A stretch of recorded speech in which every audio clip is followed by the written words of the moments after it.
Welcome back to the Muster Point Beyond the Wire. I'm your host, Stu Mendelson, and today we've got one hell of a guest for you. Now, some people say they've had a rough trot in life, but our guest this week has been through more careers, setbacks, and scrapes than most blokes could manage in 3 lifetimes.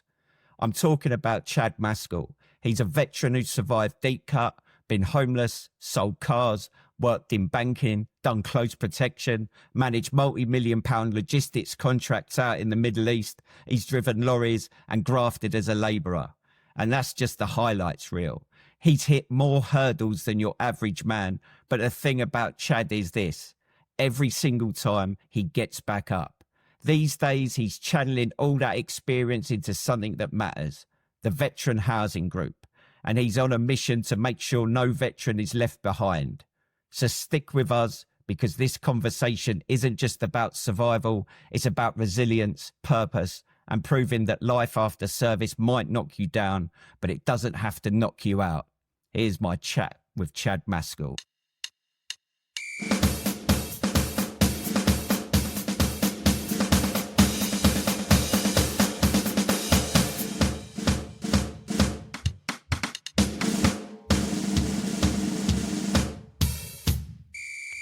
Chad Maskell, a man with fingers in many pies, a very busy man, and I'm very grateful for you sparing some of your time today to talk to us on the Muster Point podcast Beyond the Wire. So start at the beginning. Tell us a bit about your service, mate. Who did you serve with? I was logistics, mate. Well, first off, mate, thank you. I really appreciate this. Yeah, it means a lot. I've been following you for a while. And looking at your podcast, mate. I know you're a humble bloke. Do you know what I mean? But I do. You're not very good at taking compliments, are you?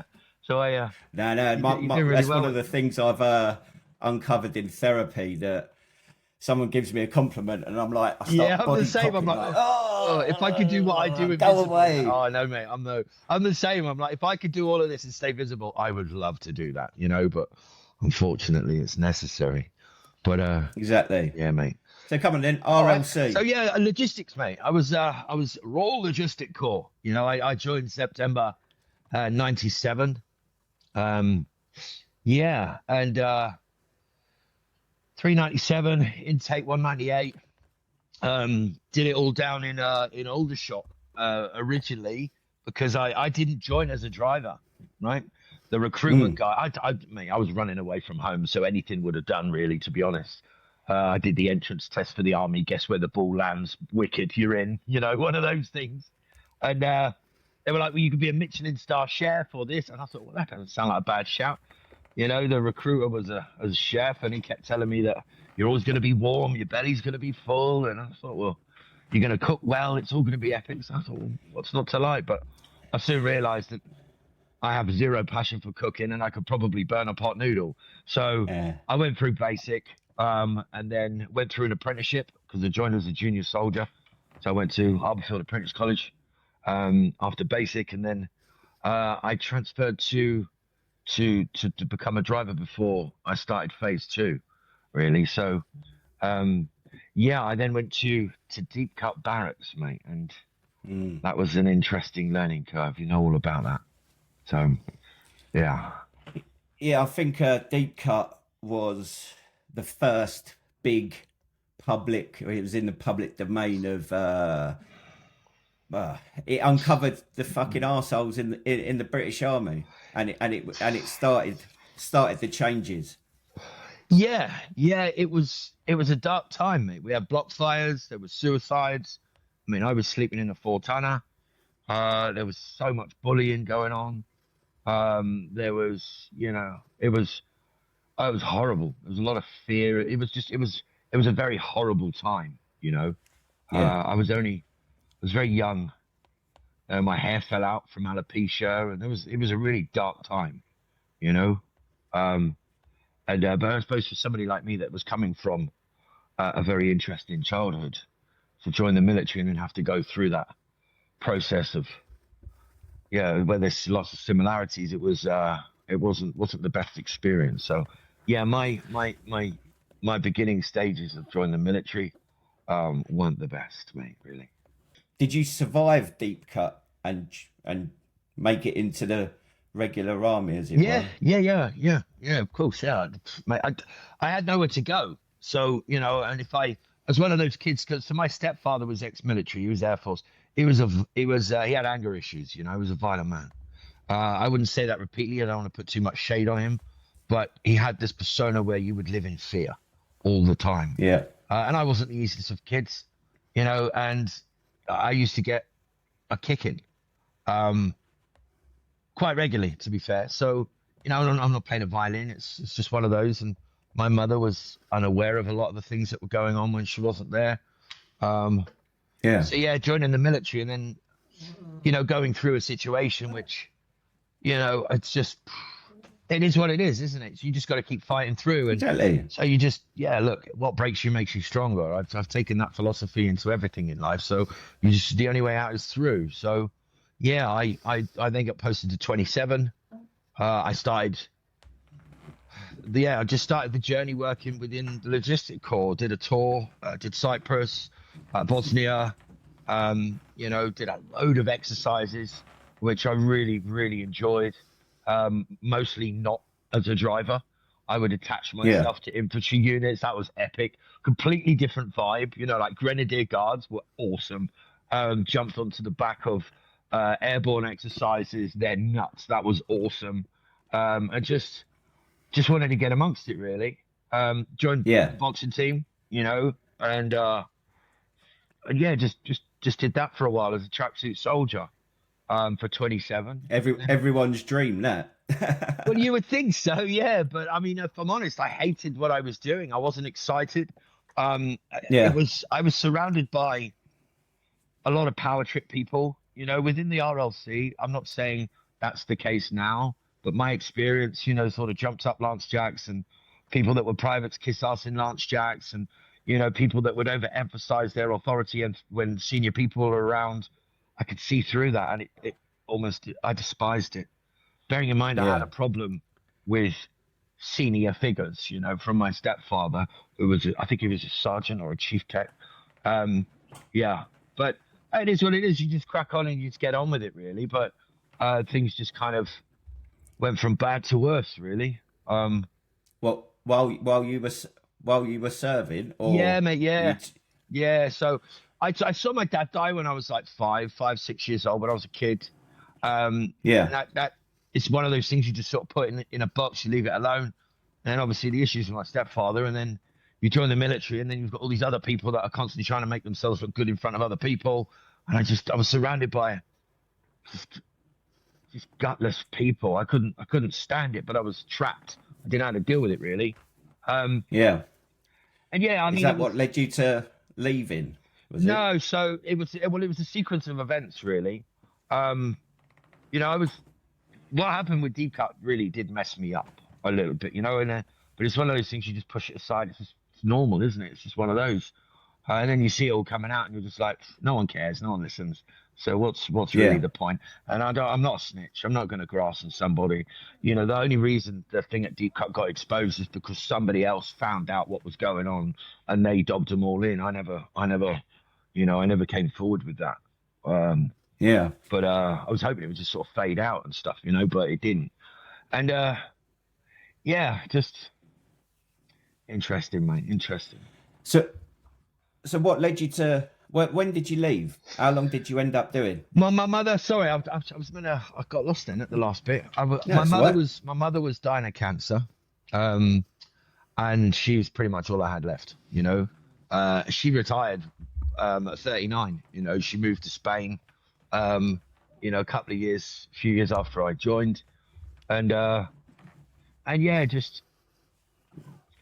got to a point where my marriage was imploding.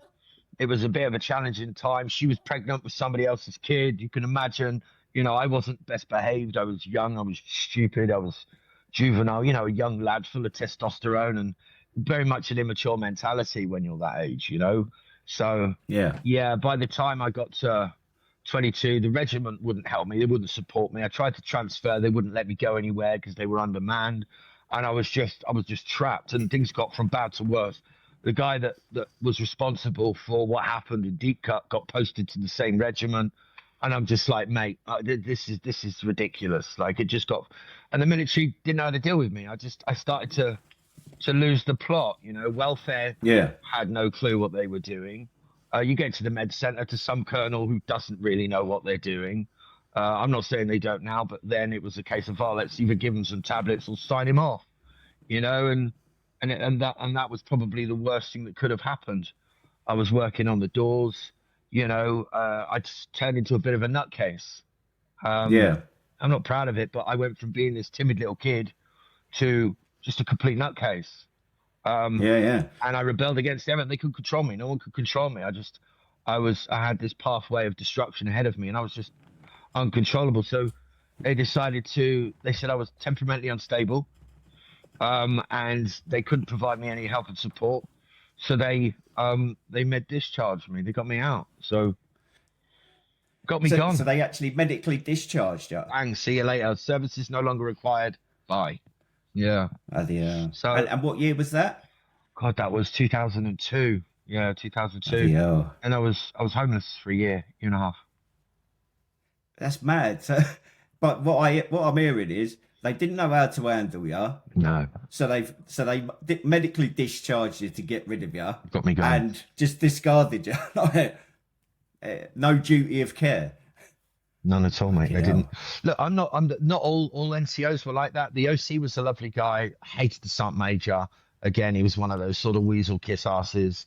You had an amazing staffer. I reached out to you recently. His name was Tony Wakefield. He was an absolute legend. But everybody else was just, they were horrible, because you're in the boxing team. Everyone hates you because you're always in a tracksuit running around, you know, and then you get looked after in that sense. But then you come back, they're trying to dick you for guard, they're trying to dick you for extras, do this, do that. And you're like, what? You want me to sit on the, I'm sat there on the parades, not the parades, I'm sat there in the vehicle park, stenciling tire pressures. I'm like, is this my career? I'm like derusting rollers. I'm like, this is not what I signed up for. This is ridiculous. I want to be around lads I can get on with and have a crack and this, but there was so much. So I just started rebelling against everyone. I hated everyone, if I'm honest with you. I never, you know, I just rebelled. I had no care for anything in the end. It's very sad, if I'm honest. Yeah. When you look back on it. So how did that leave you? Like, I mean, so you had your bedding in, you've been medically discharged. Didn't even do that. Find yourself. Didn't even do that, mate. I was in a pad.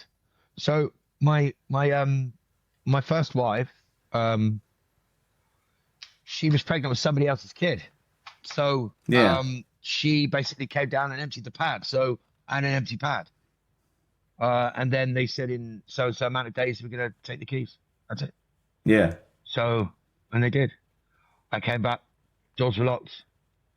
What do I do? I didn't know. There was no transfer. There was no resettlement. There was nothing. You're out. You're done. I had no support from anybody at all. I was like, well, what do I do? I had an old XR2, you know. I mean, so the question is, what did you do? I potted about. I was still working the doors. So then I was bed hopping at first, as you do. Do you know what I mean? Working on the surviving, doors. Yeah. And then I had to get away from that because it was getting from bad to worse. Then I found out my best friend was involved with my first wife. And I thought, this is epic. So everybody in the military, I wasn't on the same page with. And the lads that I put my life and soul into, one of them had betrayed me. And I'm like, I'm just surrounded by people that betray you. Like, how do I find people that are just honest and I can just confide in? So my trust in people, even since a child, whether it's my stepfather or, you know, was just surrounded by people that were putting the knife in or fighting back or, I'm not playing a violin, you know, I mean, I give as good as I got sometimes, but I'm an Aries, mate. I'm so brutally honest and transparent. All right, I have diplomacy now, you know. Yeah. But I just within a thought, I can switch if I choose to. So people don't like brutal truth, really. So. I think it's totally understandable, right? As you said, if you've experienced the world around you you make up it's against you. Oh, it was. And it's not. I don't think it's about playing a violin. No, definitely But not. I'm just then- being honest. Then you escape that by going to the military, and you find yourself in the same environment, and then you get poorly dealt with, and then you're left with nothing. And then again, it happens. The world treats you badly. People, like your best mate, as you said, is doing the dirty on you, and it's like, well, there's no. It's not surprising that you haven't experienced that. You rebel. You're angry against the world, and but how did you pull yourself out of that? Well, I didn't first off. I then ended up sleeping in a car, in a Cavalier for a while, and just time moved on, and I was, I started connecting to local charities, the what's it called, Oxfam and charities like that. I didn't get any help from the military or any military. I got no help from anybody. So military wise, and I'll be honest with you, like a lot of us, we hate the military if we've left under bad circumstances. Although we've been a part of it, there is that inner hate and disappointment and anger there for a lot of us that have had to go through certain experiences. Then, not now, obviously. I mean, God, I wouldn't be doing what I'm doing if I had that mindset, towards the military or veterans. But local charities, mate. But I still think there's that element. As veterans, we remember, and because even now, like obviously I've been through my shit and I'm out the other side, and the experiences I had where I've reached out for help and a military charity hasn't supported me, I'm like, I'm honest. So if I'm supporting someone and they go, oh, I've heard about XYZ, I'm like, I'll be honest with you, I went to XYZ and this is what happened. Like I can't let go of that. I've done all the groundwork, so I put the whole team to work on the entire. I wouldn't say all 1,800 of them, but all the top 50 to 100 prominent ones within different areas. I put the whole team to work on calling them as case studies, pretending to be somebody to see how good they were in terms of what they advertise, they market, what they put out there. Mate, it's very ugly. It's a very traumatic experience, if I'm honest with you. So I can only imagine what veterans have to go through, It's savage. Yeah. So, I know exactly what you're talking about. So she managed to reach out to some charities, and I guess you got some support, and you started building yourself back. Yeah, so I was sat eating a food parcel outside of public toilets, and I saw across the road Nissan car garage, salesman wanted. And when you're just in that, and everyone goes through it, whatever kind of experience, you're in that point where it seems like almost world ending, trying to work life out. I have no idea what the civilian world is, but I've got to do something. This can't continue anymore. I'm done. And I just walked across the road and, said, look, I see you're looking for a salesman. He said, yeah, come here, sit down. He said, yeah, I need a salesman. Where do you see yourself in a year? I said, I don't know, sat where you are. And he was like, yeah, all right, mate. Oh, big cringy when you think about it now, but I didn't care. I was like, I'll sit with I'll smash it, whatever, cocky little prick or whatever. But I didn't have anything to lose, mate. And when you've got nothing to lose, you've got everything to gain. So exactly. I was the only person to sell 2 cars that day. So wow. He gave me the job. Then, but I didn't have a suit or shirts or shoes, so I had to go to different charity shops to get mixed match suits and shirts and trousers, and shoes, so that I could wear them. And I hid my situation from them. Like, all right, yeah, guys, see you later. And I'll sneak off, and I'll be, put my suit up in the hanger on the car. And do you know what I mean? It was, and then I would, get that. And then I was second top salesman first month. And then I just smashed it over and over and over and over. I got enough money for a bed sit so I could afford. Yeah, there was nothing in it. It was empty. It was just a room. But at least I had a roof over my shoulders so I could move the stuff from the car into the room, And then the next month I could buy a bed or a mattress at least on the floor. And then I could get a TV and curtain, all these normal things, I didn't have to eat the food parcels anymore, and it just went from there. And within 12 months, I'm in corporate banking. You're in what, sorry? I moved into corporate banking. Okay. And how did that come up? I just thought, like going from a Nissan car salesman to corporate. Oh, sorry, you just caught me off guard there. Mate, I've got about 15, 20 trades. I'll shock you when I tell you, and it'll blow your mind. But yeah, I sat there and I'm thinking, I'm smashing the sales, I'm making good money, but I need to challenge myself now. You know, I learn fast. I get up quick. I go quick. When I get my teeth into something, I'll stop at nothing to get it out. You know what I mean? Yeah. Hunger, that drive, that just relentless pursuit has always been there. It just depends how I channel it. So I thought, sorry, I'll amend my CV, as you do. Who checks your GCSEs anyway? Do you know what I mean? So I thought, right, I'll put that on there, be in maths. Bang, got in there. I didn't have any. I remember the interview. She said to me, "Look, you've got no previous banking experience, that old chestnut." And I was like, "Look, Yeah. this is sales. I could sell anything to anyone. You know, sand to an Arab, snow to an Eskimo. Give me a chance, I'll be able to sell." Right? And they were like, "Okay." I said, "Look, give me the chance. If after my induction period, I haven't ticked all the boxes, then at least you give me the chance. At least I tried. But I'd really appreciate it if you would give me the chance to do it." She's like, "Okay, fine." And bang, got in, done it. Mate, I'm dyslexic, so I don't know anything about numbers and all that sort of stuff. You just work it out. The calculator, get it done. You don't have to learn all the crap that you're taught at school that you'll never use again, like Pythagoras' theorem and all this. I mean, what's pi? 3.14. But it's like one of the things I don't need to know 90% of it.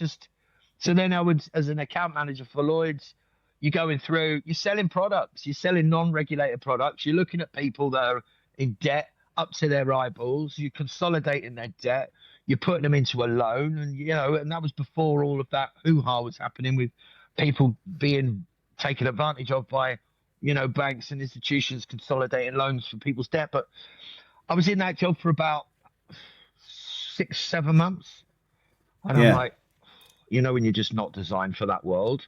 And I would see like 40-year-old company directors mortgaged up to their eyeballs, beautiful wife, kids hanging off them, in debt up to that. And I'm like, oh, I don't want to be that guy. I imagine it's like the film The Wolf of Wall Street, where everything's show, like money, money, money, money. Hey, but the thing is I smashed the sales targets that were given to me with Lloyd's in the first month of the region. So bang, they're like, "Oh, well done. In 12 months, you're definitely going to get promoted. You can move to Premier." And I'm like, wicked. What does that involve? Because nothing's commission based. "Oh, well, it's £1,000 pay rise." I'm like, no, I don't think so. Okay. So then I'm like, right, I need to then go into sales. So then I went into other roles in terms of sales, moved into London. Then I went into resourcing. I moved into banking, working with consultancies, KPMG, Deloitte, Accenture, Bank of New York, PwC, all of them. So I'm starting working on an executive level type of resourcing support, and then it just went from strength to strength, really. But you sort of get to that point, and just before the credit crunch, I could see what's happening in financing. People, it's ruthless, the finance world, mate. They will I can imagine you and stab you in the face at the same time. Do you know what I mean? It's that kind of, it's ruthless. There's almost an art to it, to be fair. But I haven't got my morals, they're there, and I can't do these things. So I just got to a point where I'm like, I was helping senior execs steer into senior positions with the right types of packages, because my mentors were like HR change management directors. So I would have a lot of senior people around me that were just like corporate swinging dicks, and this one woman, Karen, she was amazing. She would go in there, do a complete restructure, hire, fire, promote, let go, and I just thought, this woman she's an absolute boss. Do you know what I mean? So she really inspired me. But I'm like, but I don't want to do HR, although I'm obsessing over all the back office policy procedure and all. It was almost the model and the business and the processing. So I then started to study business, almost like, I don't want to say like Rain Man, so to speak, but where things sort of, where everything just starts going ding, ding, ding, ding, ding. And my ADD suits that kind of mindset 24/7. So I'm like, well, that could, and that moves into that, and then that moves into that, and that moves into that. So, and then it got cross sector and then cross industry, and they would just, and my head just started and I thought, credit crunch was almost there, or it hit. And I'm like, that's wrong. You can't do that to people, Like there was people that lost their homes, that lost everything, because the banking industry decided to bend them over, and not in the right way. It's a painful experience for anybody. So and then nobody was held accountable. And I'm like, really? Yeah. Like, I don't want to be a part of that. That's wrong. So Yeah. I became an electrician. There you go, bang, bang. That's what I do. Yeah. And then I became an electrician, Part P, domestic installer, done my 70th edition, got it all done within like 6 weeks. I just head in the books, go, and yeah, I did that until the economy really tanked. And then I went to Hereford to do my hostile environment close protection course. Again, another curveball. And then, 2008 went out to Afghanistan. And that's when things really started to take off. So, yeah, Afghan was pretty epic. So you went out, what year was this? That's 2008. 2008. Yeah. So you're out in Afghan doing CP work. It wasn't CP initially, no. I mean, I went out there to go and work for a company dealing with sort of logistics, transportation as a deputy site manager on the ground. So, again, when going... Is that like is it KBR? There's the one. Is that KBR was ATCO. Frontec was one of the companies. DFS was one of the companies. There's a whole variation. Basically, government defence contractors. You go on the ground. Basically, Kandahar Airfield was like was busier than Stansted, mate. It was mental. So all the cargo, multinational coming in and out. I was running the cargo team on the ground. So all the uploads and downloads on the on all different variations of aircraft. Do you know what I mean? They set the IL-76s, the 300s, just does a whole. But I knew nothing about any of it, so I literally had to get on the ground and study it all. Because my mate was like, "Look, we've got a deputy site manager's job coming." My brother was qualified to do that job, but was doing it for the competition in Kandahar, right?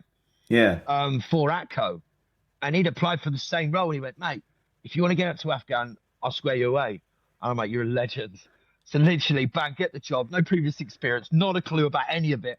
On the ground, within 2 hours of landing in Kandahar airfield, I'm stood with a clipboard, not knowing my arse and my elbow. I'll be honest with you. I'm like, what is going on? Oh, mate. So then all the ex-RAF lads, the all movers and that, they hated me because they wanted my job and I wasn't a mover. So I then had to prove a point. I had to go above and beyond, smash the job. And I would do back to back. I went flat out. I would do multiple aircraft on multiple runways at the same freaking time just to prove a point. Do you know what I mean? So I was like, right, okay, boys. And they couldn't say anything. But I believe that you said earlier on, when you've hit rock bottom and you particularly being homeless and being kicked out of the army and having your missus do the dirty on you, when you've been to that level, and what? Like two aeroplanes at the same time in a foreign country, whatever, bring it on. Do you know what I mean? It gives you that nothing's a problem. Next job role, I'm sat down with the Canadians having an absolute blast, and they're all Canadian SF. Next thing, I'm a FOB security manager for Tundra. I'm at Spin Boldak. I'm at Split. Somewhere else in the red zone. I've got 200 Afghans under me. And I'm like, okay. Just, test and adjust, get on with it. So, and then I moved into other different contracts and roles, and I started to realize. So I'm my strongest, I've developed over 100 million in contracts, right? Specifically within the government side. So this is where things started to turn. I was looking at lads that were winning all these government contracts, right? I don't know if you ever saw the film War Dogs. You see the film War Dogs? Where you could go on FedBiz, or there was all variations of winning government contracts. And if you were able to win the contracts, you were then able to sub them or JV or something similar, take a slice off the top, deliver on the contract, good to go, right? And it wasn't regulated as it should be then. It was very much, get on the ground. I would see people with $1 million contracts, and I'm like, this idiot couldn't eat water if he fell out of a boat. How is he getting these contracts, mate? And so what I did is I started doing barbecues, right? So you couldn't get alcohol on CAF, because it was illegal, but you could get it smuggled in. It was like $100, $140 a bottle, right? So I was like throwing these barbecues, and I was getting everything smuggled in, right? All very allegedly, not onto the base, but into the green zone. So I was throwing these barbecues. Every 6 months, contracting flips over. Get them in the barbecue. Get them in this. I'm ahead of this. I'm doing that. I've got this contract, that contract. Come on, then, boys. Let's work together. Let's all get a paycheck. Next thing you know, within well, I got headhunted to go and work for another company, and then I developed about 80 million in contracts for, or just over 80 million as a 30% shareholder. I went home for the birth of my kid, and they pushed me out to line their pockets.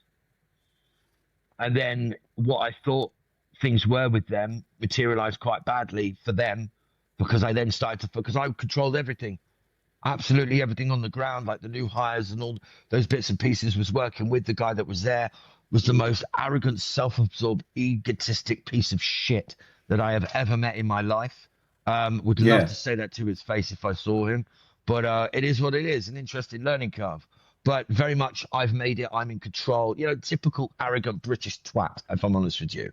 But I saw like the end of the tunnel. I was brokering deals with the UAE Special Forces. I was doing COMCAF contracts. There was lots of things that I was putting together to help us mobilize the business. You know, you got to think of the bigger picture. Yeah, they just pushed me out. And I'm sat there in South Wales with a new kid, you know, a newborn baby, going, what the fuck? They used me for all my connects because I was connected to everybody.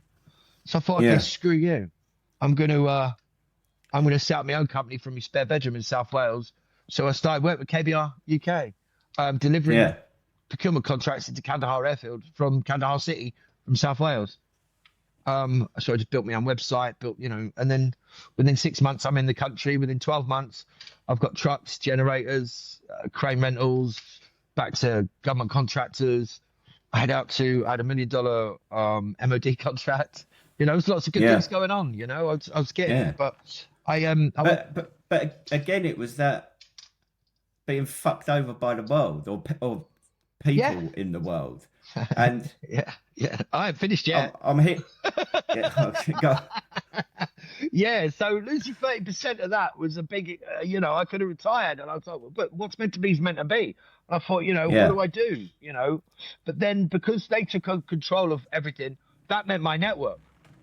So I closed my network down. They lost the contract. So I went, payback's the bitch. Don't bite the hand that feeds you. So, and I'm loyal, but to a fault. You know, I'm loyal. I'll give you my honesty, my trust, and my respect. But the minute you turn, you're done. It's really simple for me. So it sounds like whoever you were working with was very short-sighted, because it's like, right, let's get Chad involved because he's got all the contacts. Oh, right, let's fuck him off. Yeah. Oh, that was exactly actually, he's the one with all the contacts. But because the rumor that came up was, so we headhunted two people, a construction director and a construction manager from ATCO, right? Construction. Brought them in. And we're like, right, guys, but I controlled everything. I controlled the money. I controlled everything on the ground. My eye was on everything, right? Not anything slipped through the net. Dude, I broke a deal with the USF. Within 24 hours, I'm sat there with a pile of US dollars, hundreds of thousands of US dollars in cash, right? And I'm like, I've got an option now. I could bag this and fuck off home, or do the right thing, hand it in, let's help mobilize and get this 30% paid out on. And that's exactly what I did. You know, anyone would lie if they said that thought's never gone into their mind, but you've got to be honest with yourself. You know, what could this do? You know, for me, have they screwed me over? No. Do I want to? No, because karma will come back. That's not good. Look, I'm on a good thing here. Do the right thing. You know, drive forward and be a good person. So I did, and it backfired. So I was like, well, you win some, you lose some. That's kind of how it rolls. But that then gave me the drive to do the same thing, but myself from home. Within 12 months, you know, I'm rolling. And then I'm in Dubai setting up British AFG International, general trading company. I came back and my Afghan business partner had liquidated my assets. I was mate, there's a lesson. You couldn't make it up, could you? Oh, mate, I'm sat there going, I just blew 80 grand in Dubai. Do you know what I mean? And I was like, really? Okay, this is going to be fun. What do I do now? And then, I just started working. I ended up trying to offload some of my contracts, closed it all down, got put in the red because of what he'd done, sold loads on the black market. And I'm just like, oh, this is ridiculous. I start connecting with other MPs in Williside Jurga and trying to broker different types of deals. And then it just got to a point where I ended up at Camelot, you know, at Kia in Kabul. And I'm like, I'm running out of options now. You know, I've got to go home. So I went home and Kia got smashed by the Taliban. A V-bid went off right next to where I would have been, and they did a full frontal assault apparently. So I was like, God bless all Lucky those. escape. Yeah, mate. Yeah, I've had loads of these lucky escapes where I should have been blown up 10 minutes before. You know, like something's landed where I would have been sat if someone hadn't have called me randomly. You know, I would be dead. Do you know what I mean? I've had that many times in life. So I come back and I'm a fucking labourer on a building site, and I'm like, I've just spent 7-8 years, like, and I'm literally here with nothing. Again, like, what is going on? I'm literally sofa surfing. Do you know what I mean? I'm like, this is mental. Because I came back, my second ex-wife, bless her, that wasn't working out because I was a workaholic, right? And when I did come back, we were just two different people, you know? Yeah. So I was like, I got to get out of here. And yeah, anyway, just things changed, didn't they? You just keep building. So I started building again. But how do I do what I did in the Middle East here in the UK? I didn't want to fall into that corporate ladder. How do I amend my CV to suit working with X, Y, and Z in the UK? There's just so much going on. So I just I started working on the lorries and working with a risk management company. And, you know, I joined Newman University to study psychology. And yeah, well, that didn't work out. But well, because I'm working for a risk management company, right? And so working on the security teams on the ground with the HS2 stuff for a period of time, right? You know, the guys in black balaclavas that you'll see in the background behind police moving protesters and all that sort of stuff. It was kind of connected to that, and I was like, I do that for a short period of time. Joined Newman University, study psychology because I want to support veterans. I want to help veterans, right? Now, bearing in mind, most of the contracts and stuff that I've done in the Middle East were all to do with construction developments or something similar, right? But I didn't want to move into that world just yet. So I pushed the psychology route. I remember the staff tutor, right? Goes, right, okay, so, you know, starts laying out all the information. I said, look, I just want to ask you a few questions. Tell me if I'm wrong. This 3-year degree is going to put me over 50 grand in debt. If I'm fortunate enough to get a 2-1, possibly through the NHS, I can get sponsored to go for my masters, right? Yeah. But then you're going to put me in a 30 grand a year salary for 3 years. Yeah. So I'm on 60 grand now. Well, I don't understand why I would do that. It doesn't make any logical sense. He went, well, it's a young man's game. I was like, it's a mug's game more like what's the kind of a fool decides to do that? I was like, okay, but each to their own, you know, without putting any shade on anybody else that are in that world. But again, it's a marathon, that world, not a sprint. So my life is has been a series of sprints to get to where I need to get to. So, you know, till what I'm doing now. So yeah, that never worked out. And then I just thought I went through a bit of a midlife crisis, mate. I'd say it was more of 110 meters hurdles with all the knockbacks you've had rather than a straight sprint. Yeah, backwards.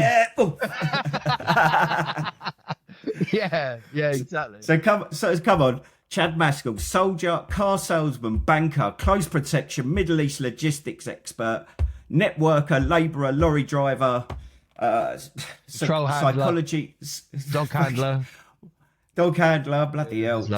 So how does a man of many talents? It was torture. I really hear a passion for people, or wanting to find the best out of people, and give back, and not be one of those cretins that lets the human race down. So what happened? So we want to talk about my cab, right? How did that come about? Yeah, no, that was spot on. So I kind of went for a bit of an awakening. You know, I don't want to sound all woo woo and stuff, but when you're a jack of all trades and you can do anything you put your head to, it destroys you, because when you've got that internal sense of, like, I've got ADD and I'm relentless in my pursuit, and I'm either all or nothing. There's no happy medium with me. I'm all in, you know. But when you can't find that thing to go all in, it's almost like you're slowly imploding, you know. And then you start questioning: am I a failure? What's wrong with me? Why am I not this? You know, I want to get established. I want to, you know, be able to support my family. I want to be doing this, doing that, and it was just.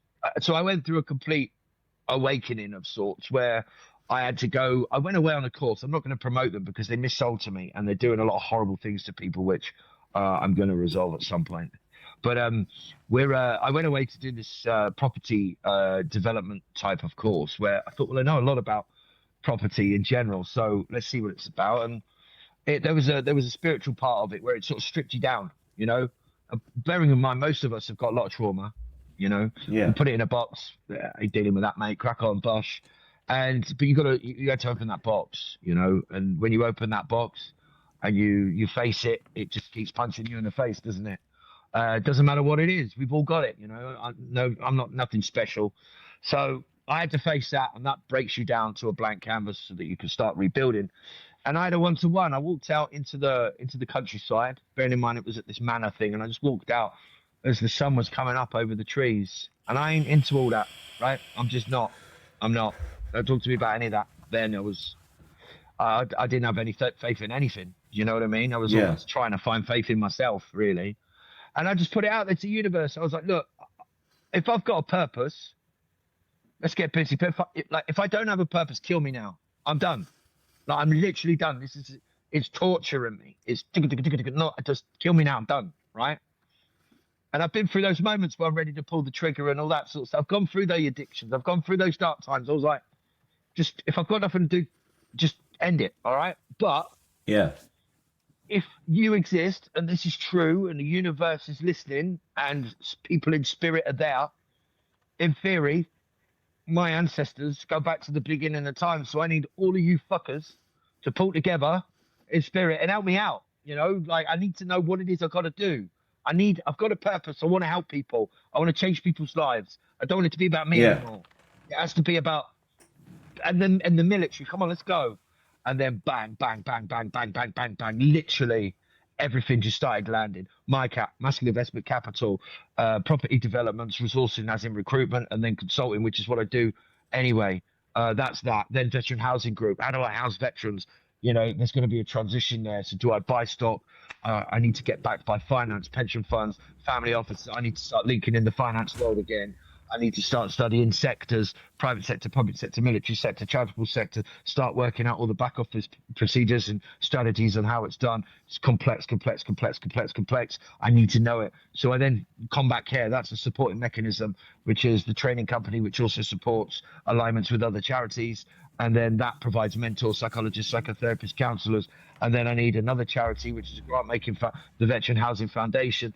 I went to see a medium, right? Before all of that had pieced together, and I thought, oh god, give it a go, mate. Do you know what I mean? Why not? You know, she's probably gonna. If I'm gonna win the lottery, I'd like to know. Do you know what I mean? And mate, I was during COVID, where I was driving my truck. I discovered a guy called Jordan Peterson. Right, love him or hate him, it's your decision. I don't care.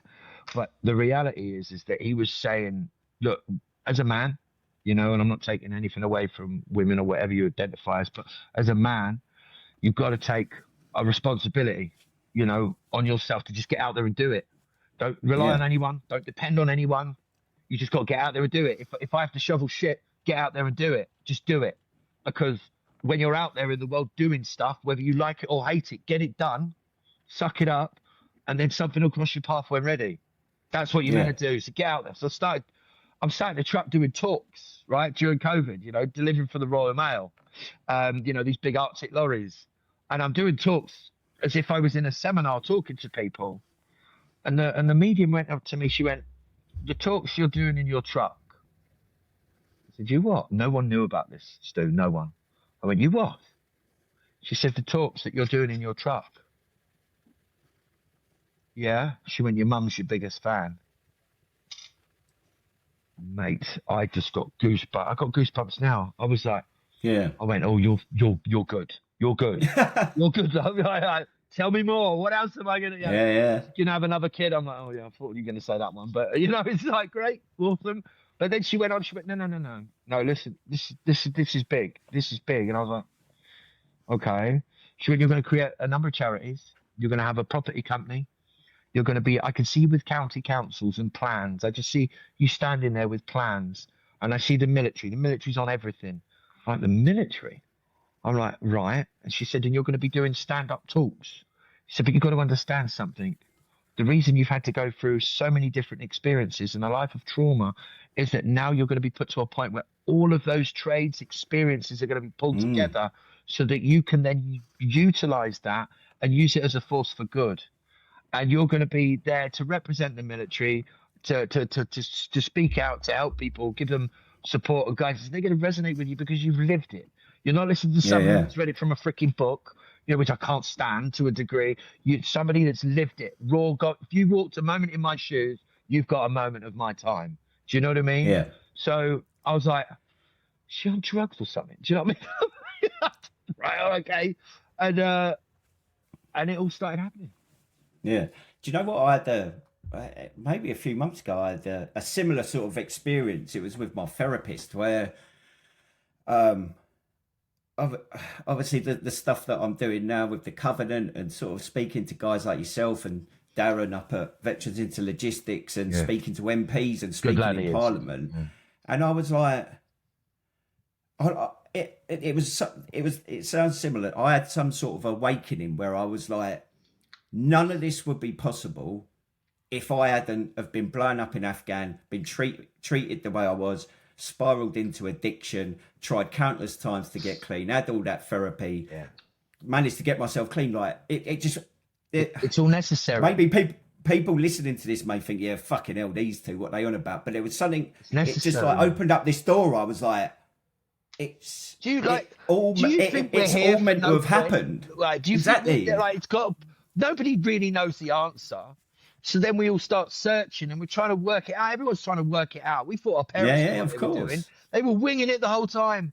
Do you know what I mean? Like, especially when you become a parent. But it makes sense to me. It's almost, so what I've had to do is I deal with frequencies and vibrations and alignments, right? So when I got all of that, I look at my body as like a temple, so to speak, right? It doesn't look like one, but you know what I mean? It's one of them where, if you put the wrong oil, the wrong oil in the engine, it's not going to work right, is it? Yeah. So get rid of, this is my only thing left to get rid of. Like stop doing the cocaine, stop doing the drink, stop doing these things that are damaging yourself. And as a release, you gotta really start looking after you. But it's like the first 25, 30 years of our life, we destroy it, and the next 35 years we're looking after it. Yeah. So I started all that, and bang, everything started working out.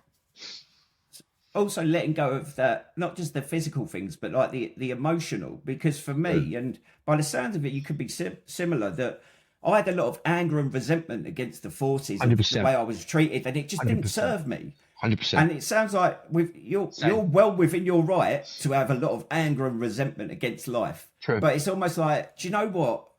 No, it's happened. How can I turn that into a positive to try?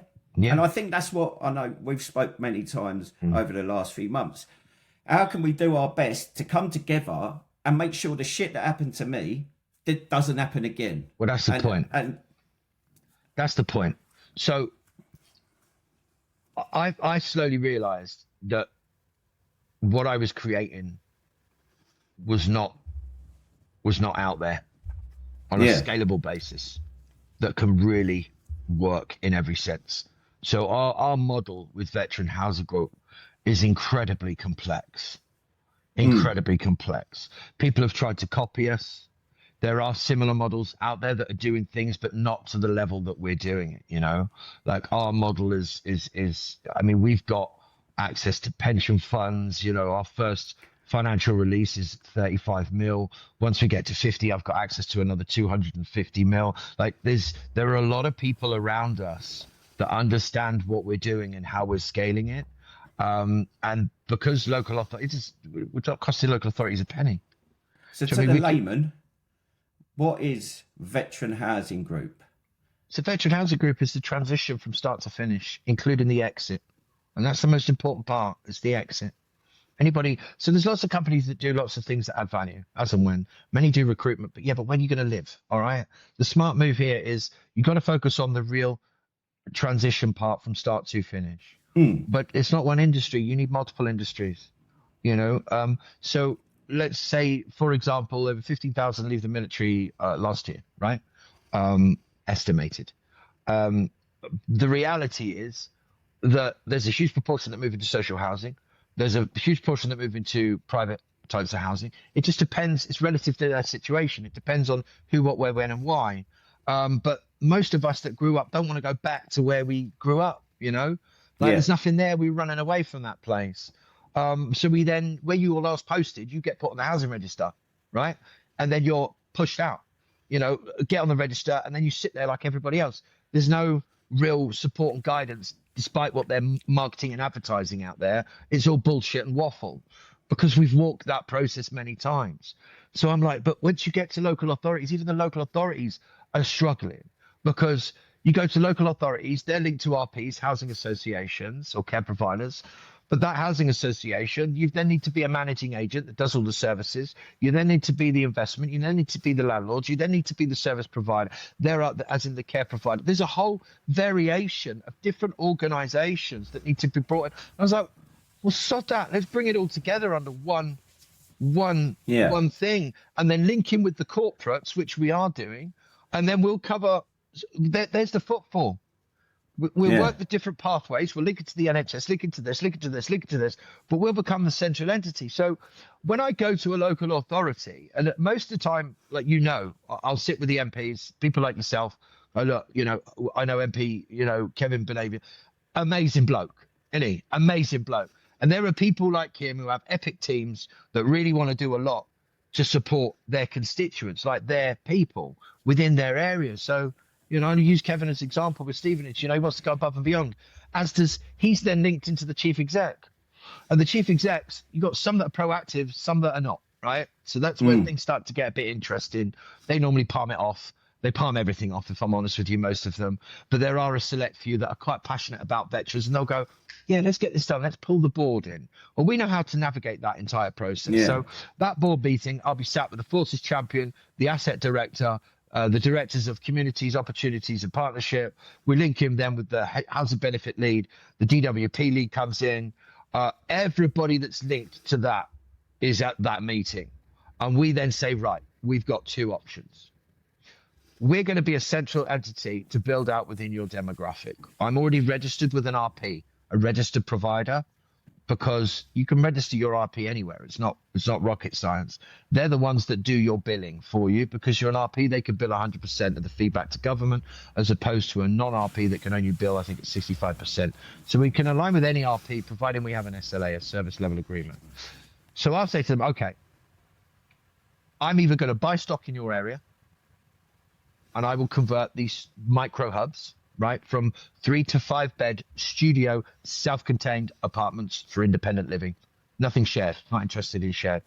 So in essence, like a hotel room, but put together like a HMO, similar to that. But we're going to strip it back to the brickwork, and we're going to build it with all the technology top spec from start to finish, right? And we're going to start putting veterans in these properties within your area. But they give me the footfall.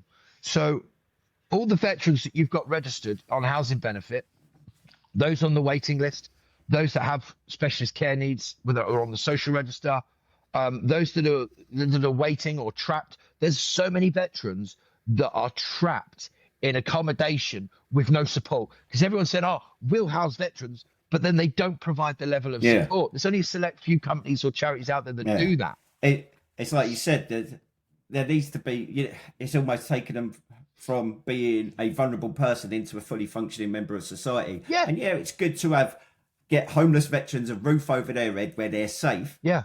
But if they're just left there, like, oh, well done, you've got a roof over your head, but that's the first. So we'll go, right, there's your shortlist of numbers. We'll then do an assessment on each of them. We've got a rule. There's certain people we don't take in for obvious reasons, because of duty of care. Don't need to elaborate on that, but it doesn't take rocket scientists to work out which people we're not going to put near veterans.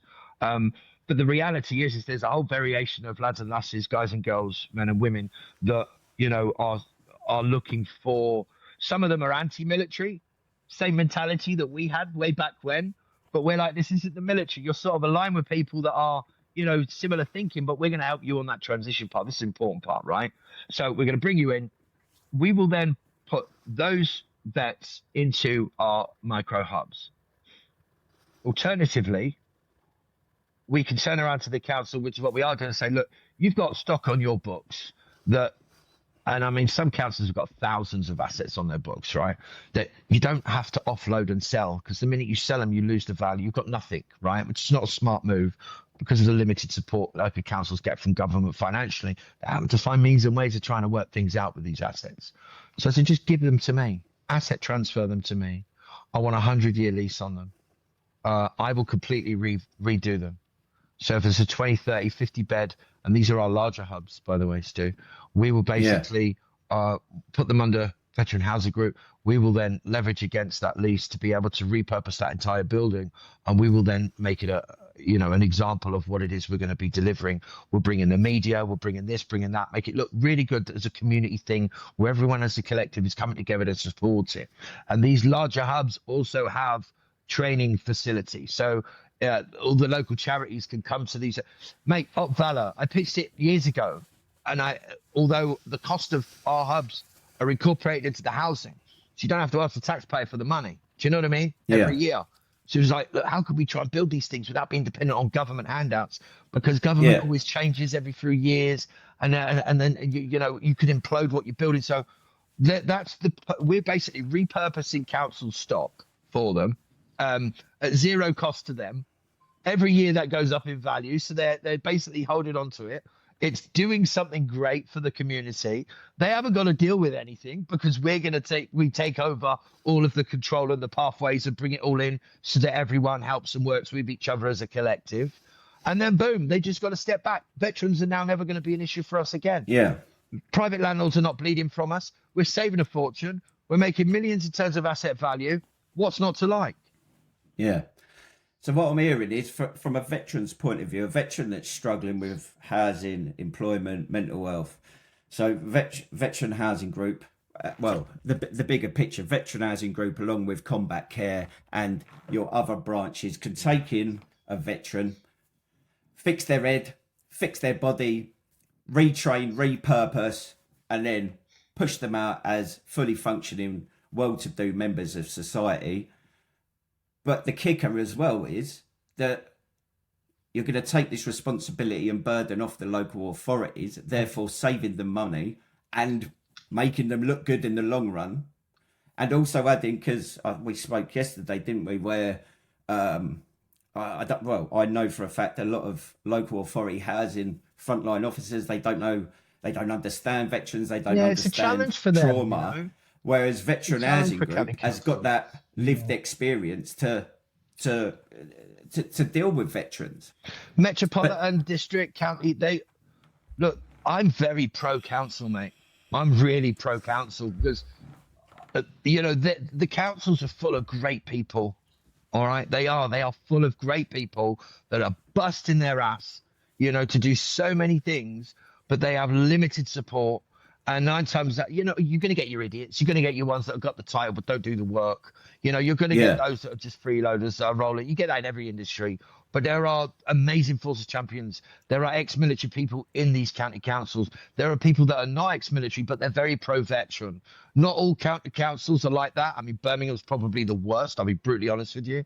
But there are so many that are incredible. You look at Solihull, they're amazing. You look at West Northamptonshire, amazing. Stevenage, Hertfordshire, Bedfordshire, amazing. Durham, amazing. Northern Ireland, epic, especially in the Ulster area. There are so many areas that are so pro-veteran, but their hands are almost tied on what and how they could do things. So if we just go in there and go, we'll just push them our way. We'll work it out. Everything's open book. I don't take a CEO's salary. This is not a profit-making model for veteran housing group to make fortunes and pay off greedy shareholders. I don't care for that. I've got my interests elsewhere. This is about creating something that can be scaled from county to county to county, right? But then the exit's there and the responsibility is taken away from, not completely, because county council are always going to have control on things to a certain degree. But when it comes to housing, they don't necessarily have any control because they have to depend on RPs. You then have to depend on landlords. You then have to, do you see what I mean? So we're like, well, bang, we'll just bring it all together. And then we'll work with you with an open book policy to try and work out a solution. You'll never have this headache again. So you could do that. And that's why the Cabinet Office reached out to us. I was like, mate, that is a game changer. They want to mobilize in 26 different counties around the country. Okay, no problem. Modular, no problem. New builds, no problem. Redevelopments, no problem. I mean, so something you said to me when we first started speaking, which sort of clicked with me. And obviously, it always comes back to money. I think that's what the military, a lot of the military charities, a lot of people, well, everyone struggles with money, and things take money. And I think we spoke about the charities model, or the old charity model. It's restricted by rattling tins, getting grants, getting this, and I think that's where it falls down. And Ugly. like you said, veteran housing group, that with your experience and networking, love for networking, obviously you've got private investment, and you. So tell me how. Where does the funding come from? I'm not going to give you my model, mate, because when it falls in the wrong hands, I'm brutally honest, mate. I can be a nice guy, but I can also be extremely ruthless. And I'm surrounded by high-level corporates. Like my whole top table are 20, 30-year high-level corporates in finance, banking, all of it. So, because people have asked me it before, mate, I'm not going to shy away from anything. You can ask me anything you want. It's up to me whether I want to answer it. So, like, the reality is that what we've got, like, I've got some of the world's most influential people around me. Like, it would shock you. Like, one of the co-founders of NASDAQ, for goodness sake, ex-MD of Cisco, like, people that are high up, very high up. These people walk around in scrappy T-shirts with baseball caps through hotels in Park Lane and Mayfair, flip-flops, these people, like, do billion-dollar deals on the back of a fag packet. They're on a whole different level of these people are also a force for good. Like, so one of them, he came up to me, went, "Hey, Chad, American guy, I love him. I absolutely love him. A veteran as well. This guy's an innovator, right? Aaron, I won't give you a shout out, but he's one of the co-founders of the world's first hydrogen exchange. He's got his fingers in all sorts of pies, right? So, he went, dude, this is a monster. Yeah. But this is a force for good. Like, you've really got to make sure you understand the complexities of every part, because everybody needs everybody needs private money. Why do you think Starmer's, like that with BlackRock? There's private investment is essential to building and growing the economy, so people can get jobs and they can support their families and the economy. I mean, don't get me involved in the political side, mate. I mean, we'd be here for days, but the reality is we need private money to be able to do X, Y, and Z. Now, depending on where you pull that money from, depends on how that is delivered. So with the pension funds, for example, pension funds are not greedy. Private investors are greedy, depending on what types you work with, So we roll out any of our deals at 8%, right, on the micro hubs. So, if you, and that's a reasonable return every year. Your money's safe, and we'll then scale it over and over and over. That's on the micro hubs, for example. But for the larger hubs, I mean, a pension fund will sit on that and go, okay, how many of these are you going to build? I don't know, about 15, 20 of them. Oh, okay. So they're more than happy to sit on those for the next 10, 15, 20, 30 years. We've got 100-year leases on them. This is a multi-generational legacy. So you've got to choose the right types of funding model to support what it is you're doing moving forward. But then you have to understand the mechanism. So based on what you just said before, reference the charity world, mate, it is ruthless, okay? But the sad reality is that if you build a charity that is dependent on grants, you're 5 minutes away from imploding and damaging everybody that you're meant to help in the first place. Now, the annoying part is that especially the smaller charities that are location specific, they provide some of the best services you'll ever have. It's still personal. It's still, it's the passion's there, the drive's there. It's normally military wives or families or something similar that have had to live through it, that have decided enough's enough. I want to step up and do something. Those are the charities that matter. But unfortunately, they are dependent on support and handouts in that sense, and grants, right? So although that part's essential, you've got to be able to work multiple funding streams. So MyCat, for example, I was sat in front of the board of Every the other day, right? They're an absolute monster of an organization. They're merging with DHL. They're pro-veteran. They said, Chad, we're going to offer you an opportunity. And I'm sat there going, this is something like out of a film. We hire up to 30,000. In a month's time, we're going to be hiring up to 30,000 temps a week. by the way, we're merging with DHL. I'm like, what? I'm sat there like, what? What are you talking? Like, I've got MyCap recruitment, right? And it's, you know, it hasn't even been operating for 12 months. We're doing okay. But you're just about to land something with me. And so I'm headhunting the right people, you know, that have been in the resourcing that will come up. You went, yeah, but Chad, listen. There was a guy that was sat opposite you that started off in his garage. He's now turning over millions every year, delivering what it is we need to deliver on scale. Yeah. Because he was a smaller organization that puts heart and soul into it. It's the same with charities. Those people put their heart and soul into it, and the bigger you get, more complacent you become, right? So, and I'm like, but he's like, Chad, you're going to be moving from hub to hub to hub to hub all around the country. Everywhere you've mentioned, we're already located there. We've got distribution centers there. And with DHL as well, we're kind of going to be unstoppable. So your veterans that are in your transition that come into your hubs, well, they can come and work with us. Put them through MyCap. Do you know what I mean? And I'm like, okay. So put them through MyCap. They then get a full-time job. They can stay in the property for 12 months. We're not going to kick them out. What happens with a lot of people that move them into properties that are for social housing, you know, they're, depending on the model, if you go through the UC+1 model or you go through the HB model, because there's a few variations, is that I'm not going to kick them out. Come on. You know, they're in a full-time job. They've got their head together. They've got their round boys and girls. They've got a right network. They can now save up some money. We put them on a plan. They've got their packages that we've given them, preparation for civilian life, preparation for adult life, teach about planning, communication skills, anger management, banter, all these things that nobody teaches you. And he sets you up. And then we have work with you on your exit to where you want to go. Done. Happy days. Epic. These corporates are so important. And then based off of the amount that we're billing against it, we can then write off a portion of our taxes and give it to the our foundation that can then re-inject the money back into to combat care. So, you know, there's so many funding streams. I can go out to the corporates. The reason I've got high-level corporates that work with me on the board with MyCap is because when they open their black book, I'm sat at the top table of some of the world's biggest organizations that want to support veterans. Why am I partnering with people like Darren Wright from Veterans into Logistics? Do you know what I mean? Like, he's a good person that does good things, you know, for people that need their help and support. You know, and he's probably one of the only few, bar you, do you know what I mean, that is on exactly the same page as me, that sees it for what it is. We're doing it because we want to change lives. We want to help people. We want to give those people that, like me, eating that food parcel that had nothing and no one, right? I was blessed because I was able to pull myself out of the darkness, mate. There's many times where I could have just pulled the trigger and I didn't. Inner voice was like, no. But there's some people that don't necessarily have that in them, and their situation could be 20 times worse than mine. But if you've got somebody like me or you or Darren or somebody that's there that says, yeah, mate, do you know what I mean? Get a grip, lock it in, there's some support, mate, good to go, crack on. That's all we need.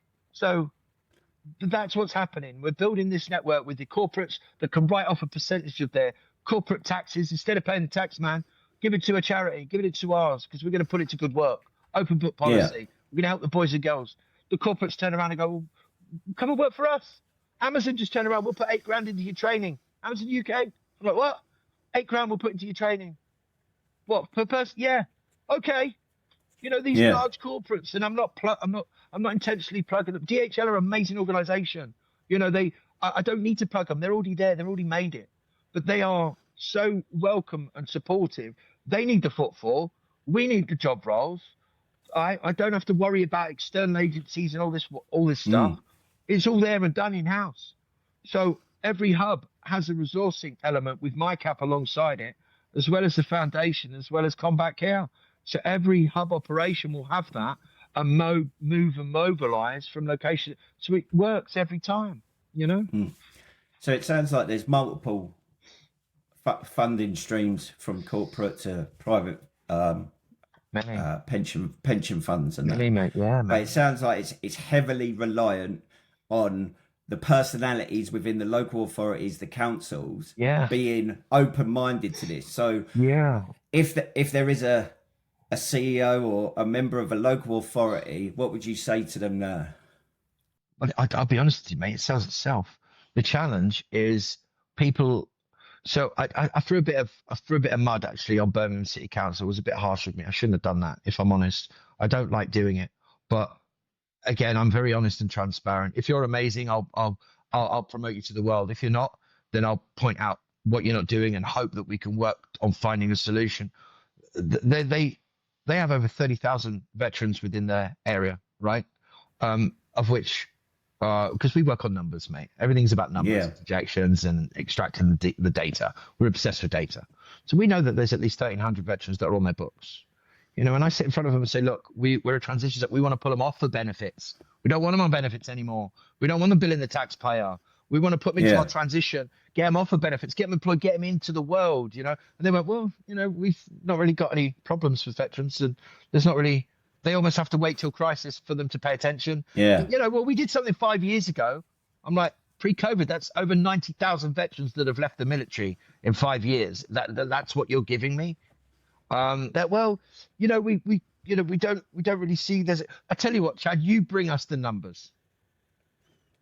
I'm like, you're the one who should have this information. You're the one who should have this data. I just don't think that they listen. Well, we do have an idea of how many international illegal asylum veterans are on our books. Could you support them? I'm like, no, I can't. I'm looking after our own. They need to look after first. Are you mad? Like but they're only they've got so many bigger problems, understandably, than veterans. And if no one's creating a stink or an uproar or anything, then why bother focusing on it? I'm literally coming in there and saying, all I'm asking for you to do is pull all this information and this data together so that I can get it done. You haven't got to do anything other than that. And that's one of the important things what Al Khan's is doing. So I take my hat off to him for that. Because look, I'm not blowing smoke. You know, we both know people in his circle. You know, I've got people that have known him that used to be his boss. I've got people around him that knew him when he was a Lance Jack. You know, I've got the lowdown on him as a person. Don't worry, your secrets are safe with me. But but he's a good bloke. He's a good bloke, right? And I don't envy him, right? Because he's come out. You know, he was flying, right? Let's be honest. He was flying. He's doing all right. I'm not going to blow too much, man. But he was, you know, he's the most decorated person to obtain his position, from my understanding, ever recorded, right? Yeah. So he's literally got into a lion's den. He's got zero experience in the private sector, zero experience in the public sector, zero experience in the charitable sector, and he's got all the experience you could ever want and more in the military sector.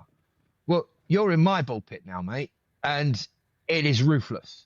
So within politics, he's got to rely on the people that he's got around him, you know, understandably. And that's not an easy process to test and adjust and to work with. So you're always going to have people that move into these political roles that have the best of intentions, and they're trying to think about how can I leave something which is going to be a lasting thing that the rug can't be pulled, and let's focus on the problem. So, you know, he's come in with Op Valor. I understand it. It scratches the surface, but it doesn't provide a solution to the problem. But understandably, because he's Op Valor's stage 1 to 3, we're stage 1 to 10.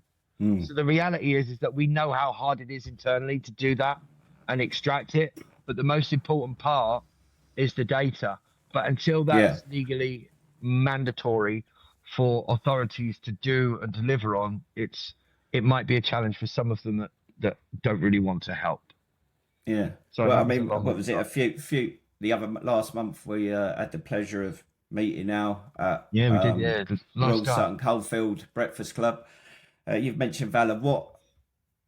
What is your hope for Valor? I know you said it's in its early stages, but what would you like? Because I think the veteran community, they see the £50 million and they think, it's just another. It's just another smoke and mirrors. And I get that, because as veterans, we've seen these things come and go and been let down. But I know Al spoke about data, which pricked your ears up. Yeah. And so would you like, if one of the outcomes for Valor could be getting this data? That's what we're doing, right? And I'm not trying to take any sort of ownership over it, but the data is the most important part, because how are you able to... So, for example, I took a call just the other day off of one of the directors for a council, metropolitan council, and she went, "There's lots of different avenues here, Chad, to procure this data. So many different departments, so many different people. What you're asking for has never been done. It's all separate. And I'm like, I know, but you can get it. And once you get it, you know, by pulling it from so-and-so, like DWP and the council, there's so many, pull all that data in, right? To a central point. That data's put in a central point. You can then work out the pathways. But Valor can't do the pathways, right? They have to rely on others to do the pathways, right?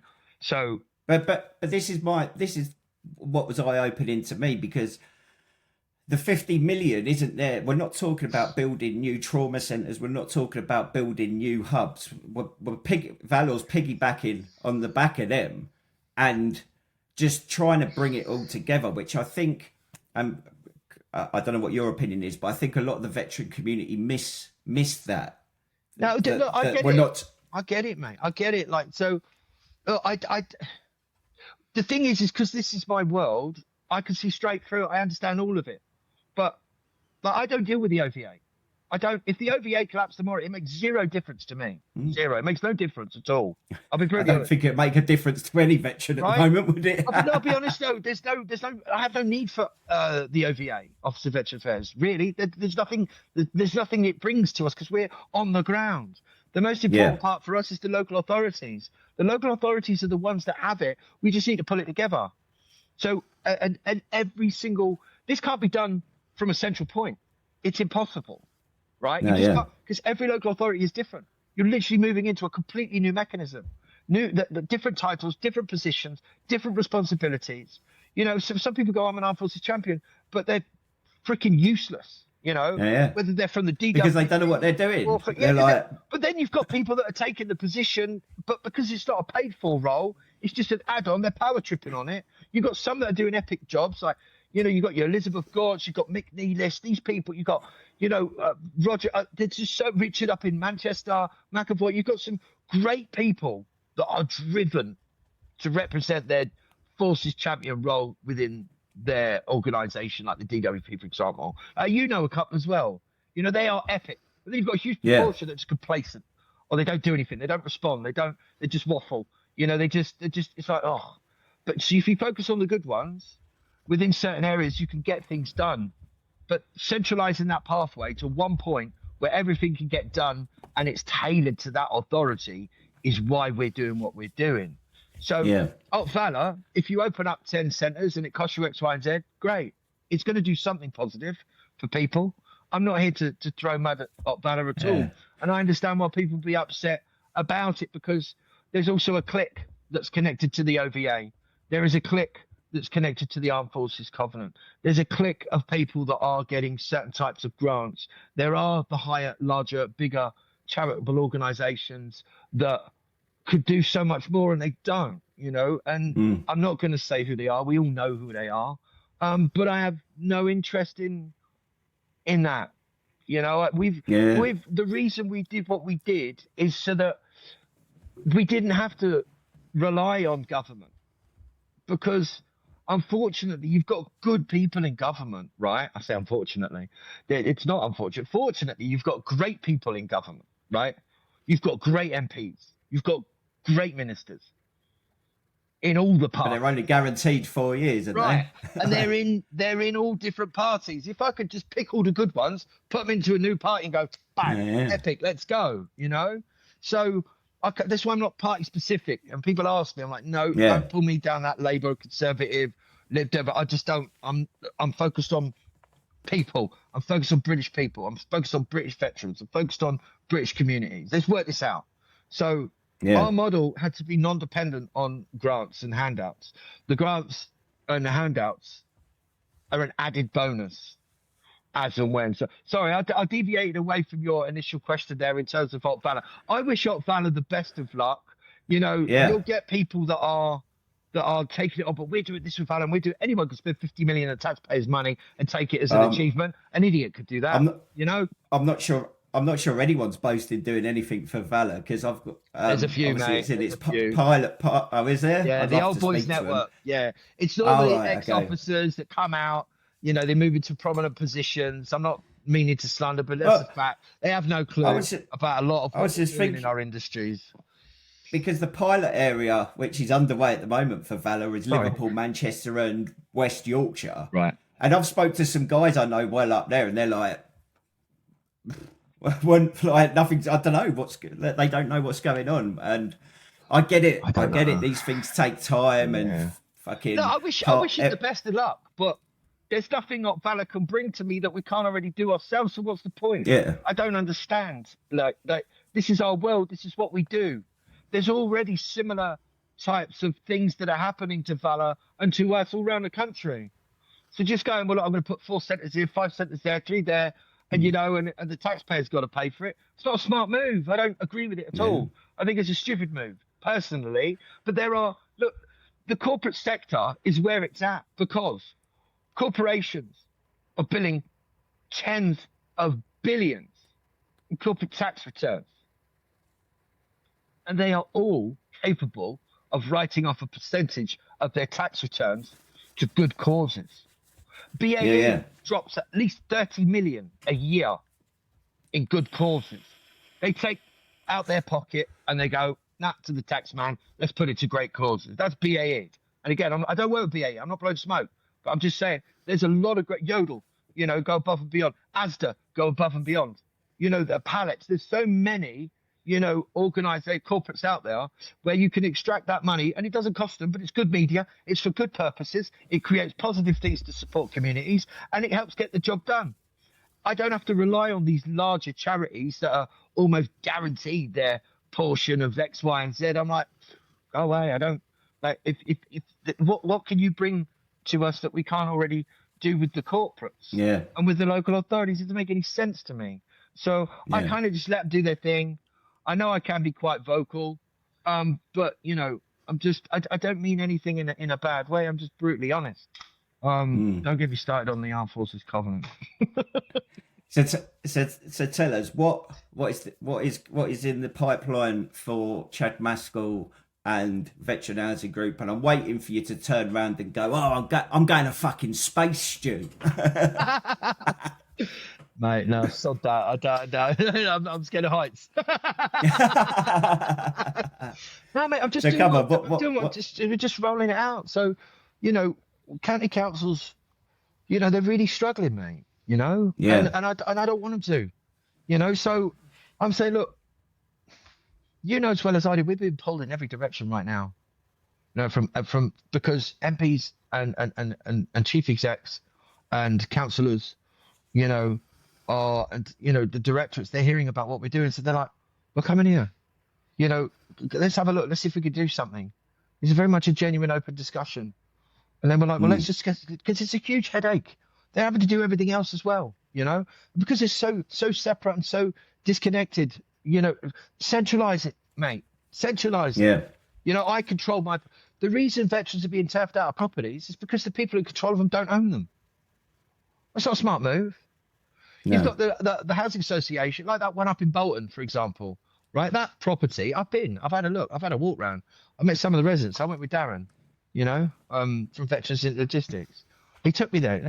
Darren's like, right, I need you to come and have a look. So I need you to come and I took, sound, mate, no problem. So bang, went up there. And that property, you could do so much with it, but it's a pile of shit. It has been designed specifically for special supported care. That as in wheelchair access, there's too much wasted space. The bathrooms, you could wheel a chair into there. There's which is great for the right types of residents, but then they've not kept on top of it. It looks like absolute shit internally. So they don't control that property. So our properties, we buy them, we provide the services, we manage that from start to finish. I own them. I look after my houses, all right? You look after them. With veterans, you crack the whip, all right? Mate, or you're done. It's that simple, right? All right, you fall off the wagon, we'll work with you. Let's, That's part and parcel of the process, isn't it? Like having some self-care, self-responsibility, and you can also crack the looking whip after your ship. Yeah, of course. Army, Navy, Air Force, we're one of the same, mate. That's it. End of. Right? I don't care what you are. I mean, the reason I'm up in Hull, and I'm not doing this for a pat on the back, mate, veterans go above and beyond for each other.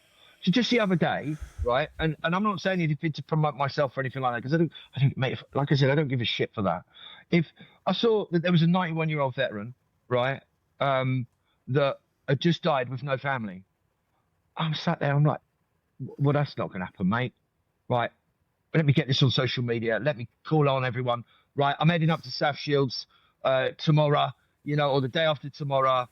You know, let's do a show of force. Let's come together. Let's get out there. We can't let him, you know, cross over and knock on the gates without any support, you know. And so, bang, get up to South Shields, and then the whole community's come out, mate. The whole The British spirit is lifted. You've got biker gang or biker.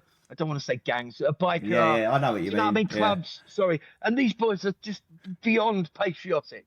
You've got local communities. You've got Army there, Navy, Air Force. You've got, you know, just people from Northern Ireland. It's beautiful, mate. Absolutely beautiful. Yeah. And we're all chipping up there. We don't know this guy from Adam. His picture comes up, you know, and you see he looks like a proper lad. Do you know what I mean? Like back in the day. And everyone's there for a similar cause because we're there to help and support each other.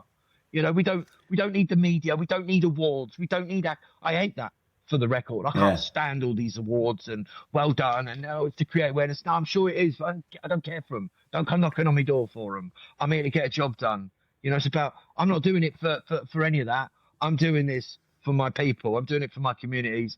I'm doing it for those lads and lasses that need help and support. When I get to the gates, mate, you know, all I need him to do is just give me a nod. You know, you've done all right, son. That's enough. Yeah. That's it, you know. And that's the thing. The veteran community, the armed forces community, is a powerful community. When we come together, we're unstoppable. Hey, look, unstoppable. I'll be honest with you. There's a lot of dicks as well. There is. Oh yeah. I'm not afraid to call as out you my said own. earlier. As you said earlier, like in every community, in every walk of life, there's dickheads. Yeah, it's just part of the parcel, part of the process. But I'm not gonna roll over. I know how to control a boardroom. I know how to control, you know, a section, should we say. I know how to deal with people at different levels. You know, it's because it's necessary. It's all part of that learning curve. You know, you make mistakes, you did this, however, it's all necessary. It's for who and what it is. But with us, we can crack the whip with our own. It's very different to how civilians would deal with civilians, right? We know how to deal with our own. It's very simple. So let's take control of this. Let's work it. Let's get the solutions. Let's get the media. Let's get them into these great corporates. Let's get local authorities. Let's take the burden off of their shoulders. Let's really work this. And let's scale, because this is a multi-generational, this will never end, mate. This will never end. This is a multi-generational legacy that is scaling across the country, and everyone will take ownership of their hub that will be self-sufficient and ran. Obviously, it'll be, you know, in terms of the numbers, the processes, the health and safety, there's so much will be run from a mothership of sorts, centralized, but each entity will be done and run. And they, you know, will appoint the right people, you know, that can run those hubs because that's their area. That's what they want to do. I'm not in Hull for no reason, right? You know, I'm everywhere. You know I am. I'm there's so many places I've got to go to, but then I'm like, well, let's find the right person to help and support you in this area. And then the corporates come out the woodwork. No, we do this to support veterans. We do because they want to, you know. It's just, I love it, mate. I'll come in. If I'm not sorry, I come across really passionate. Don't apologise, mate. Yeah, exactly. Mate, we're saving lives. We're changing lives. We're giving people the opportunity to get that exit, to get out there where people could have pulled the trigger, or do you know what I mean? They're in that dark headspace. I've been there. A lot of us have been there. We're ready to end it. You know what I mean? Because as a man, you get so many responsibilities and so many things. I'm not taking anything away from women. They're incredible, but I've never understood them. I don't think I ever will. But like most men on the planet. But, you know, I'm just like, I know my place. All right. Just keep them as happy as you can. But, you know, but you see what I mean? You got to do, just get on and just get it done, you know? Yeah. Yeah. So. Look, mate, it's been a pleasure speaking to you and hearing your story. And as much as we've spoken quite a bit over the last few months, there was stuff I've found out about that I think is incredible. I think your passion comes through. I think if there was more Chad Maskells in this world, the world would be a better place. I think my ex-wife would agree with you there, but yeah. Should have married me, Chad, instead. Yeah. Sorry, sweetheart. I don't back that way, but you know, you should know. No, I mean, look, there are a lot of great people out there. You know, you just got to find them. And I didn't want to throw any shade on the larger organisations, even because, you know, whether you like it or not, they do great things. They have great people within them. You know, and I'm not here to blow smoke up people's backsides, and I use that term a lot because I call a spade a spade. That's how I am. But there are a lot of great people in a lot of great organisations that do good things, if not great things, to support veterans. Look, I'm a vessel. I'm on a journey. I've got a job to do, and I'm going to get it done. And anybody that can jump on board and work with us, great. I've got the collective around me that I've got my six that I'm building out, you know, and that we're building out, should I say. So, you know, we've got people everywhere, and it's growing. And we're the next generation coming through. So, look, it was really evident sat at that every board, mate. And I'm looking at these lads, and they are, you know, young and handsome in their 40s like us, you know, like. Yeah. And then I just thought, this is our time now. We've got a good 20 years to roll at this. We're going to be flushing out the old guard. You've got the young uns coming in. You've got those that we've spent the last 20 years building up our trades, building up our craft, piecing things together.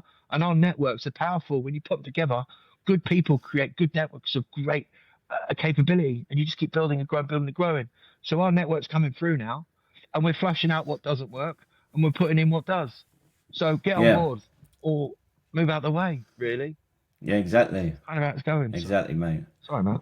Anyway, Chad, I'll share the Veterans Housing Group website. Obviously, you can find Chad on LinkedIn, Facebook. But yeah, if you want to be part of the solution, get on board. Cheers, mate. Happy days, buddy. I appreciate your time. Thank you.